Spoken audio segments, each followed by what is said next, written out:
শেষ অবধি গানটা যত সময় না শেষ হচ্ছিল, আমি ডাকা সত্ত্বেও তারা কিন্তু নৃত্য করছিল।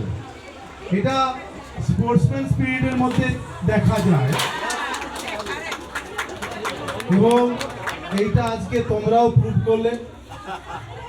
সো প্রত্যেকটা অ্যাসোসিয়েশনের যে তাদের যে শেষ দেখা এবং শেষ অবধি লড়াই করার মানসিকতার পরিচয় তোমরা আবার দিলে এই বোনেরা। তাই আমি ওদেরকে বিশেষ ধন্যবাদ জানাবো ওদের টিচারদেরকে, সবাইকে। মঞ্চে উপস্থিত আছেন এখানকার বিরোধী দলনেতা গৌতম গুরু, ভাই সম্রাট, বাগচার আমাদের জিপি প্রধান, শশাঙ্ক বাবু থেকে ওনার পুরো এন্টায়ার টিম। আগেরবারও এসেছিলাম।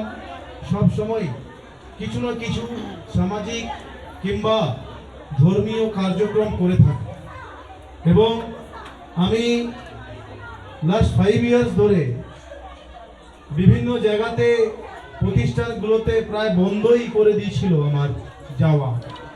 তা সত্ত্বেও শশাঙ্ক বাবু কিন্তু এই প্রতিষ্ঠান আমাকে বিভিন্ন সময় বিভিন্ন অনুষ্ঠানে তারা খোঁজাখুঁজি করেছে এবং আজকেও যখন আমরা সরকারে এসেছি তা সত্ত্বেও তারপরেও কিন্তু উনি আবার সেই একই রকম সেই সম্পর্ক, একজন বিধায়ক, একজন এমএলএ, একজন মন্ত্রীর সাথে যে সমন্বয় সম্পর্ক কার্যকলাপ থাকা উচিত সেটা উনি বজায় রেখেছেন। আজকে প্রভু জগন্নাথ যাচ্ছেন মাসির বাড়িতে, সাথে